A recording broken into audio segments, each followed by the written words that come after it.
నమస్తే అండి. మహారాష్ట్ర ఎన్నికల్లో పవన్ కళ్యాణ్ గారి ప్రచార కార్యక్రమం చాలా బ్రహ్మాండంగా జరిగింది. అద్భుతంగా జరిగిందని చెప్పుకోవాలి. 2 రోజులు కూడా భారీ ర్యాలీలు, విపరీతమైన జనసందోహం. అంటే ఆంధ్రప్రదేశ్లో పవన్ కళ్యాణ్ గారు తెలుగువాడు, తెలుగు సినిమాకి సంబంధించిన హీరో. ఇక్కడ రాజకీయాల్లో ఉన్నాడు కాబట్టి ఇక్కడ క్రేజ్ ఉంటే అది వేరే విషయం.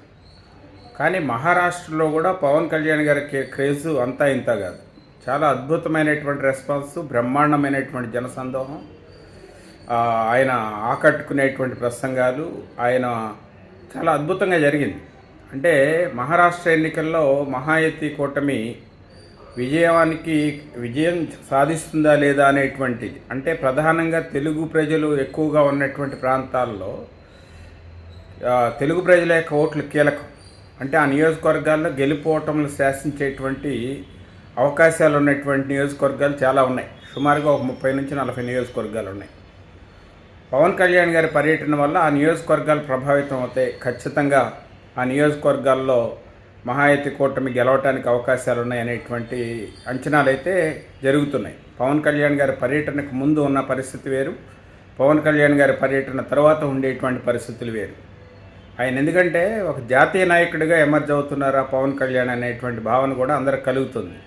ఆయన సనాతన ధర్మాన్ని ఎంచుకోవటం, అక్కడ బీజేపీ, బజరంగ్ దళ్, శివసేన, ఆర్ఎస్ఎస్ లాంటి వాళ్ళు కూడా వాదించలేనంత బలంగా సనాతన ధర్మాన్ని, హిందూ ధర్మాన్ని గురించి పవన్ కళ్యాణ్ గారు మాట్లాడటం అనేది అక్కడ బాగా ప్రజలు ఆకర్షితులవటానికి కారణమైంది.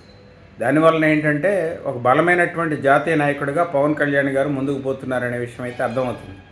కేవలం ఆంధ్రప్రదేశ్ రాష్ట్ర రాజకీయాలకే పరిమితం కాకుండా అటు తమిళనాడు కానీ, ఇటు కర్ణాటక కానీ, ఇటు మహారాష్ట్ర కానీ, దక్షిణ భారతదేశంలో ఒక బలమైనటువంటి ఒక జాతీయ నాయకుడిగా పవన్ కళ్యాణ్ గారు అవతరించబోతున్నారనేది మహారాష్ట్ర ఎన్నికల ప్రచారం ద్వారా మనకు అర్థమవుతున్నటువంటి విషయం. బీజేపీ వాళ్ళు కూడా పవన్ కళ్యాణ్ గారిని జాతీయ స్థాయి రాజకీయ నాయకుడిగానే గుర్తిస్తున్నారు. తదనుగుణంగానే ఆయన యొక్క కార్యక్రమాలు కానీ, ఆయన యొక్క ప్రచార కార్యక్రమాలు కానీ జరుగుతున్నాయి. ఎందుకంటే ఎక్కడ ఏ రాష్ట్రంలో, తమిళనాడులో ఏదైనా ఇబ్బంది జరిగినా ఆయన మాట్లాడుతున్నారు, తెలంగాణలో ఇబ్బంది జరిగినా మాట్లాడుతున్నారు, అలాగే కర్ణాటకకు సంబంధించిన విషయాలు మాట్లాడుతున్నారు, మహారాష్ట్ర ఎన్నికల ప్రచారంలో కూడా పాల్గొన్నారు. కాబట్టి ఏంటంటే క్రమక్రమంగా పవన్ కళ్యాణ్ గారు తన యొక్క అడుగులు జాతీయ రాజకీయాల వైపు వేస్తున్నారు. జాతీయ రాజకీయ నాయకుడిగా ఎమర్జ్ అవ్వడానికి ప్రయత్నం చేస్తున్నారు. ఒక కీలకమైన దేశ రాజకీయాల్లో ఒక కీలకమైన నేతగా పవన్ కళ్యాణ్ అవతరించబోతున్నారు అనటంలో ఏమాత్రం సందేహం లేదు.